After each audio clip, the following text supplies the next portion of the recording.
嗨，亲爱的书友们，欢迎来到书海时光，一个为你每日推荐好书的心灵驿站。赶快关注我们，一起畅游书海，让阅读点亮每一天的精彩。大家好，欢迎来到今天的视频口播，我是你的演讲专家。今天我将带领大家深入探讨一本被誉为20世纪最具影响力的反乌托邦小说——乔治·奥威尔的《1984》。这本书首次出版于1949年，描绘了一个极权主义统治下的未来世界，揭示了极权主义对个人自由、思想和真理的残酷压迫。奥威尔以其犀利的洞察力和深刻的笔触，创造了一个令人不寒而栗的虚构社会，同时也为我们敲响了警钟，提醒我们珍惜和维护自由与真理的价值。1984不仅仅是一部小说，它是一面镜子，反映出极权主义社会的种种弊端。它是一盏明灯，照亮了我们通往自由与真理的道路。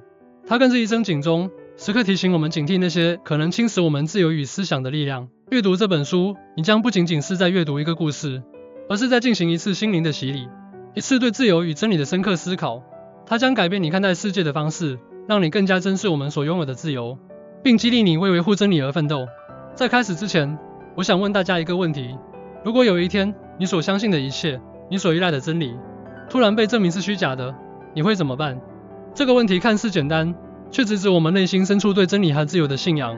在20世纪中期，乔治·奥威尔就曾面对过这样一个世界，一个真理被扭曲、自由被剥夺的世界。他以自己的亲身经历和深刻思考，写下了《1984》这部不朽的作品。极权主义的本质与运作机制。1984描绘了一个由老大哥统治的极权主义社会。在这个社会中，政府通过无处不在的监控、思想警察和篡改历史等手段，彻底控制了人民的思想和行为。极权主义的核心在于对权力的绝对掌控，以及对个人自由的彻底剥夺。奥威尔通过老大哥这一形象，揭示了极权主义的核心特征：无处不在的监控和思想控制。极权主义政权通过制造恐惧和依赖，使人民失去独立思考的能力，从而达到对社会的全面控制。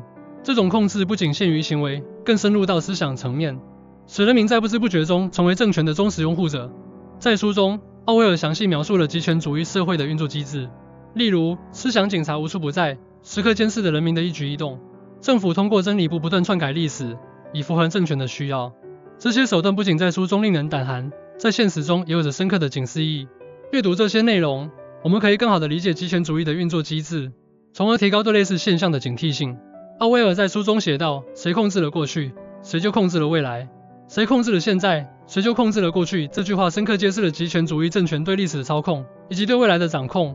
通过篡改历史，极权主义政权不仅改变了人民的记忆，更改变了人民的信仰和价值观。思想控制的手段与影响。在1984中，思想控制是极权主义政权维持统治的重要手段。通过思想警察、新化和思想罪等手段，政府彻底控制了人民的思想，使人民失去独立思考的能力。思想控制的核心在于消除意见，使人民的思想高度统一。奥威尔通过新化这一概念，揭示了语言对思想的影响。通过简化语言，极权主义政权限制了人民的思维范围，使人民无法表达复杂的情感和思想，从而达到思想控制的目的。在书中，奥威尔详细描述了新化的构建过程，以及其对人民思想的深远影响。例如，思想罪这一概念，使人民在思想上受到极大的限制，任何偏离政权意志的思想都被视为犯罪。通过这些手段，极权主义政权成功地控制了人民的思想，使人民成为其忠实的拥护者。奥威尔写道：你所谓的自由，就是可以说2+2等于4的自由。这句话深刻揭示了极权主义政权对真理的扭曲，以及对人民思想的控制。在极权主义社会中，即使是简单的数学真理，也需要政权的认可，否则就是意见。个人自由的丧失与抗争。在1984中，个人自由被彻底剥夺，人民生活在恐惧和压抑之中。然而，即使在这样的环境中，仍有一些人试图抗争，寻求自由和真理。奥威尔通过主人公温斯顿的视角，展示了个人在极权主义社会中的挣扎与抗争。温斯顿的内心世界充满了对自由的渴望和对真理的追求，但他也深知，在这样一个社会中，任何反抗都意味着巨大的风险。在书中，温斯顿的抗争不仅仅是个人的反抗，更是对整个极权主义体制的挑战。他的每一次思考，每一个小小的反抗行为，都是对极权主义政权的有力回击。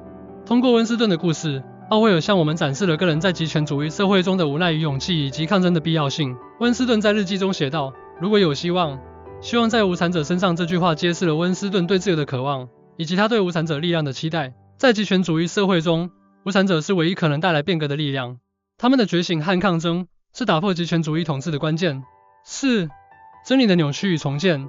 在1984中，真理被极权主义政权彻底扭曲，历史被不断篡改，人民生活在谎言之中。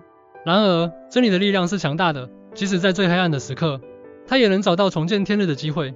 奥威尔通过真理部这一机构，揭示了极权主义政权对真理的操控。真理部不仅负责篡改历史，还负责制造谎言，使人民相信政权所宣扬的真理。然而，真理本身具有不可磨灭的力量，即使在最严酷的压迫下，它也能找到生存的空间。在书中，奥威尔详细描述了真理部的工作流程，以及其对人民思想的深远影响。例如，历史被不断篡改，以符合政权的需要；谎言被精心编织，以掩盖真相。然而，温斯顿的抗争正是对真理的追求和重建。通过他的努力，我们看到了真理的力量以及重建真理的可能性。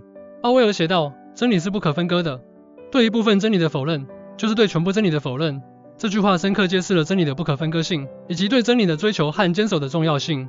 在极权主义社会中，真理的扭曲和重建是打破谎言和压迫的关键。通过以上对1984核心内容的介绍，我们可以看到，这本书不仅仅是一个虚构的故事，更是对极权主义社会的深刻反思。它揭示了极权主义对个人自由、思想和真理的残酷压迫，以及个人在这样的环境中挣扎与抗争的艰难历程。我强烈建议大家阅读1984，并从中汲取力量和智慧。在当今社会，极权主义的威胁依然存在，我们每个人都应该提高警惕，珍惜和维护我们的自由与真理。通过阅读这本书，我们可以更好地理解极权主义的运作机制，从而提高对类似现象的警惕性。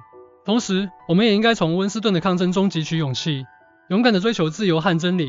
在这个充满挑战的时代，我们每个人都可以成为温斯顿，成为追求自由和真理的勇士。让我们以1984为镜，时刻提醒自己，警惕那些可能侵蚀我们自由与思想的力量。让我们以行动证明，真理和自由是不可剥夺的权利，是我们每个人心中最宝贵的财富。1984是一本值得反复阅读和深思的书，它不仅让我们看到了极权主义的黑暗，更让我们看到了人性中的光明。希望大家在阅读这本书后，能够更加珍视我们所拥有的自由，并勇敢地追求真理。让我们共同努力，创造一个更加自由、公正和美好的世界。谢谢大家的聆听，希望1984能成为你人生旅途中的一盏明灯，指引你走向更加光明的未来。如果你喜欢今天的视频，请点赞、订阅，并分享给你的朋友。让我们一起在阅读中成长，在思考中前行。谢谢。